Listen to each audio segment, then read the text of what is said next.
Hello friends, स्वागत है आपका आकाश जी 2M चैनल पे। आज की इस वीडियो में बात करने वाले हैं एनएसपी स्कॉलरशिप की। आज तारीख हो चुकी है 23 नवंबर 2024। गिन के मात्र बचे हैं 7 दिन। अगर आज के दिन को भी काउंट करूं तो कैसे फॉर्म को अप्लाई करेंगे फ्रेश एंड रिन्यूअल को, कंप्लीट प्रोसेस हम जानने वाले इस वीडियो में। जिसका भी you are not eligible for any scheme दिखा रहा है वो स्टूडेंट क्या कर सकते हैं वो हम शेयर करेंगे आपके सामने। दूसरी चीज हम बात करेंगे एनएसपी स्कॉलरशिप की लास्ट डेट को लेकर 30/11/2024, और यहाँ पे देख सकते हो। और इंस्टीट्यूट फॉर्म वेरिफिकेशन की लास्ट डेट इतनी है और डिस्ट्रिक्ट मिनिस्ट्री वेरिफिकेशन डेट है 31 दिसंबर। तो आपको फॉर्म भी पहले सबमिट करना है जिन्होंने फॉर्म सबमिट नहीं किया है। फॉर्म सबमिट करने के बाद कॉलेज से वेरिफिकेशन भी करवाना है इस ड्यू डेट के अकॉर्डिंग। तो सब कुछ कैसे करेंगे इस वीडियो में हम सारी चीजें जानेंगे स्टेप बाय स्टेप। चलिए स्टार्ट करते हैं हम, ठीक है। वीडियो को लाइक जरूर कीजिएगा, एक लाइक तो मुझे लगता है हम लोग से हर एक जना जो भी वीडियो को देख रहा है प्लीज एक लाइक जरूर करके जाइएगा। और चलिए स्टार्ट करते हैं। करने के 3 डॉट पे सिंपली जाओगे, यहाँ पे अप्लाई फॉर द स्कॉलरशिप पे आपको सिंपली क्लिक कर देना है। जैसे अप्लाई फॉर द स्कॉलरशिप पे क्लिक करोगे, यहाँ पे मैं मान चल रहा हूँ कि आपके सबके पास ओटीआर नंबर है, चाहे आप फ्रेश अप्लाई कर रहे हो और रिन्यूअल अप्लाई करो, दोनों ही केस में ओटीआर नंबर बहुत इंपॉर्टेंट है। दूसरी चीज है पासवर्ड जैसे ओटीआर बना लोगे तो पासवर्ड क्रिएट करने का ऑप्शन आ जाएगा। पासवर्ड को दर्ज करने के बाद और यहाँ पे कैप्चा कोड जो दिख रहा है, यहाँ पे सिक्योरिटी पिन जो आपको कैप्चा कोड भरना है, जो कैप्चा कोड ये लिख रखा है DG6NA, वो आपको भर के यहाँ पे लॉगिन पे क्लिक कर देना है। जैसे इसका करोगे आप, आपका फॉर्म जो है यहाँ पे लॉगिन हो जाएगा। और लॉगिन होने के बाद आपको करना क्या है वो मैं बता देता हूँ यहाँ पे। तो आपको कुछ इस प्रकार की 5-7 डिटेल इन्फॉर्मेशन भरनी पड़ेगी, कुछ जनरल इन्फॉर्मेशन आपको भरनी पड़ेगी, जिसमें आपको क्या क्या भरना है वो मैं बताऊंगा। अकेडमिक डिटेल आपको भरनी पड़ेगी, जिसमें इंस्टीट्यूट का नेम वगैरह, कोर्स सिलेक्ट आपको करना पड़ेगा। एप्लीकेशन स्पेसिफिक रिलेटेड कुछ इन्फॉर्मेशन आपको भरनी पड़ेगी। उसके बाद यहाँ पे स्कीम अवेलेबल दिखा देगा, आपका स्कीम है। उसके बाद यहाँ पे अपलोड डॉक्यूमेंट आपको अपलोड करने पड़ेंगे। क्या क्या डॉक्यूमेंट है वो भी बताएंगे, वीडियो को आप एंड तक देखते रहें। तो यहाँ पे आपका फॉर्म जो है यहाँ पे सिंपली लॉगिन हो चुका है। फॉर्म आपका लॉगिन हो जाएगा तो इस प्रकार का ओके आ जाएगा। सिंपली अपने फॉर्म को नीचे स्क्रॉल करेंगे। नीचे स्क्रॉल जैसे करोगे आपको अपना जो एप्लीकेशन है उसको देख के आपको प्रोसीड के ऑप्शन पे क्लिक कर देना है। जैसे ही मेरा एप्लीकेशन है उसमें मैं प्रोसीड पे क्लिक कर दूंगा तो इस प्रकार का डैशबोर्ड यहाँ पे आपके सामने आ जाएगा। सिंपली नीचे स्क्रॉल करेंगे। नीचे स्क्रॉल करने के बाद अब आपको इन्फॉर्मेशन जो है जो बहुत इंपॉर्टेंट है वो आपको यहाँ पे भरनी है, ठीक है। क्या क्या भरनी पड़ सकती है वो बताते हैं, ये देख लीजिए। जनरल इन्फॉर्मेशन में सबसे पहले आपको यहाँ भरना है, आपको जनरल इन्फॉर्मेशन, आपका नेम, आपका कैटेगरी क्या है वो आपको भरना है। साथ में आपका फैमिली इनकम कितना है वो आपको भरना है। दूसरी चीज है कि आप पोस्ट मैट्रिक के लिए अप्लाई करो, प्री मैट्रिक के लिए अप्लाई करो, वो आपको भरना है, ठीक है। ये कुछ इन्फॉर्मेशन है जो आपको यहाँ पे भरना है, किसमें, जनरल इन्फॉर्मेशन। उसके बाद यहाँ पे आता है अकेडमिक डिटेल।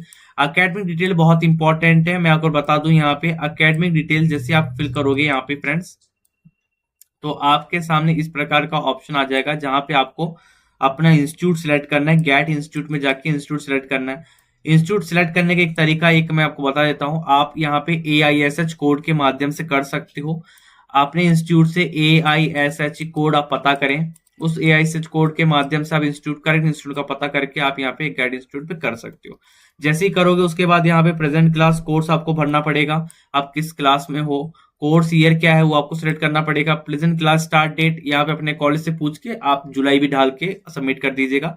अगर आप फर्स्ट ईयर में स्टूडेंट है, यहाँ समझिएगा, अगर आप फर्स्ट ईयर में स्टूडेंट है तो एडमिशन एनरोलमेंट रजिस्ट्रेशन नंबर नहीं मिलेगा, क्योंकि वो मार्कशीट में आता है आपका, जो आप जब सेकंड ईयर में जाओगे तो फर्स्ट ईयर की मार्कशीट में वो लिखा रहेगा। तो फर्स्ट ईयर वालों को भरने की आवश्यकता नहीं, खाली छोड़ दो। एडमिशन एनरोलमेंट ईयर आपको 2024 आपने एडमिशन लिया तो वो भरोगे। उसके बाद नीचे स्क्रॉल करोगे, उसके बाद रोल नंबर, आपको जो करंट आपको रोल नंबर मिला है कॉलेज से वो आपको सेलेक्ट करना है। सेक्शन जो करंट आपको सेक्शन मिला है कॉलेज से वो। मोड ऑफ स्टडी आपको यहाँ पे रेगुलर सेलेक्ट करना है, कॉरेस्पॉन्डेंस प्राइवेट को नहीं मिलेगा, रेगुलर सेलेक्ट करना है। अगर आप हॉस्टल में पढ़ते हो तो यस करना है, नहीं पढ़ते हो तो सिंपली आपको ड्रॉप डाउन में नो कर देना है। इतना आपको करने के बाद आपके पास आता है प्रीवियस एकेडमिक डिटेल। आप प्रीवियस एकेडमिक डिटेल में जैसे आप सपोज करो कि आपने क्या पास किया, प्रीवियस क्लास जो भी आपने पास किया उसकी डिटेल भरनी पड़ेगी, उसका आपका roll number, percentage, college name, school name जो भी आपका है वो आपको भरना पड़ेगा। 10th क्लास डिटेल भरनी पड़ेगी, 12th क्लास डिटेल भरनी पड़ेगी। अब आता है कॉम्पिटिटिव एग्जाम डिटेल। अगर आपने कॉम्पिटिटिव एग्जाम दिया है तो यहाँ पे फिल कर सकते हो, अगर नहीं दिया है तो यहाँ पे NA सिलेक्ट करना है। आपको क्या सिलेक्ट करना है, NA नॉट एप्लीकेबल, आपको सिलेक्ट करके आगे आपको मूव हो जाना है। अगर आपने कॉम्पिटिटिव एग्जाम नहीं दिया तो आपको NA सिलेक्ट करके आपको भरना है, ठीक है। कंप्लीट इन्फॉर्मेशन प्लीज लाइक जरूर कर दीजिएगा, ठीक है। ये बहुत इंपॉर्टेंट है जो मैंने बताया। जैसे जैसे मैंने अभी बताया वही सारी चीजें सर्च बाय नेम आप इंस्टीट्यूट का AISH कोड के माध्यम से आप कर सकते हो, जैसे कि इस गाइडलाइन में भी लिखी गई है। ये PDF जो है मैं यहाँ पे टेलीग्राम में शेयर कर दूंगा, आप लोग उसमें जरूर आके चेक कर लीजिएगा, ठीक है। अब यहाँ पे मैं आपको और इन्फॉर्मेशन जो आपको भरनी है वो बताता हूँ यहाँ पे, और क्या क्या इन्फॉर्मेशन आपको भरनी है, ठीक है। तो मैं नीचे स्क्रॉल कर देता हूँ, यहाँ पे नीचे स्क्रॉल कर रहा हूँ, नीचे स्क्रॉल कर दिया है। और यहाँ पे अब आता है, यहाँ पे एप्लीकेशन स्पेसिफिक रिलेटेड आपसे डिटेल पूछी जाएगी, जहां पे आपसे पूछा जाएगा कि राशन कार्ड नंबर। आपको यहाँ पे राशन कार्ड नंबर आपको भर देना है। राशन कार्ड नंबर भरते आपको यहाँ पे गेट डिटेल पे क्लिक हो जाएगा। जैसे गेट पे आपका डेटा जो है वहां से फैच कर दिया जाएगा। उसके बाद यहाँ पे इनपुट UID डिटेल, अपना आइडेंटिफिकेशन मोड, आधार कार्ड वगैरह, उससे भी आप यहाँ पे सबमिट कर सकते हो, ठीक है। जो भी आपका वेरिफिकेशन मेथड है आधार कार्ड के थ्रू भी आप इसको कर सकते हो।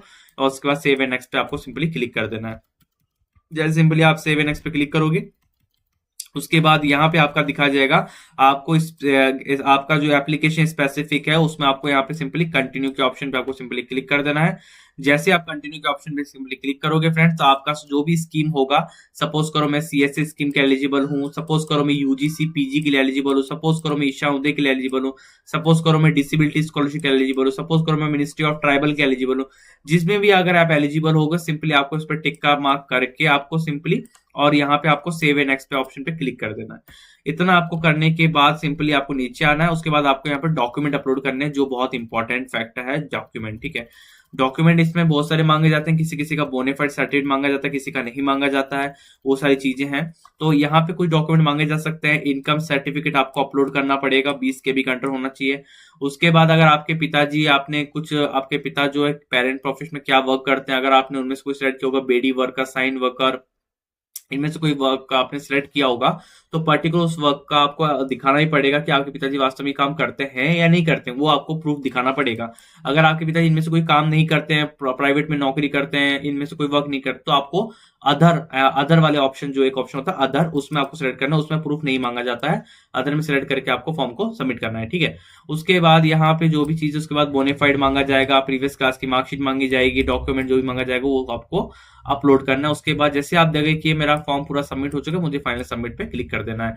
जैसे आप फॉर्म फाइनल सबमिट करोगे उसके बाद आपको करना क्या है वो समझिएगा। फाइनल सबमिट करने के बाद सबसे पहले आपका जो फॉर्म है आपको कॉलेज में जमा करवाना है। जो भी कॉलेज में आप जाओगे, जिस भी कॉलेज में आपने एडमिशन लिया, उस कॉलेज में जाके एडमिन डिपार्टमेंट में, ऑपरेशन डिपार्टमेंट में जाके अपने कॉलेज को सबमिट करवाएं, डॉक्यूमेंट सबमिट करवाएं, और NSP की जो हार्ड कॉपी आएगी उसको प्रिंट करके इस कॉलेज में सबमिट करें। सर मैंने NSP का फॉर्म भर दिया है, तो इसको वेरिफिकेशन की लास्ट डेट इतनी है बोल के उनको फॉर्म को बोले कि वेरीफाई कर दीजिएगा। अभी अब यहाँ पे समझिएगा not eligible for any scheme आ रहा है, यू आर नॉट एलिजिबल, तो वो स्टूडेंट अपने नियर साइबर कैफे में जाके, अगर मैं कहूँ ई मित्र की शॉप पे जाके, जहाँ पे भी आप गवर्नमेंट के फॉर्म भरवाते हो, या साइबर कैफे नियर का जो भी आपका है, उसमें जाके अपने फॉर्म को भर सकते हो। कुछ पैसे आपके लगेंगे, हो सकता है 100-150 रुपए साइबर कैफे ई मित्र वाले लेते हैं, लेकिन आपका फॉर्म आप अप्लाई कर सकते हो। अगर आपसे अप्लाई नहीं हो पा रहा है, you are not eligible for any scheme बार बार दिखा रहा है, तो आप यहाँ पे कर सकते हो, वो ऑप्शन भी आप कर सकते हो, पेड वाला तरीका भी आप यूज कर सकते हो, ठीक है।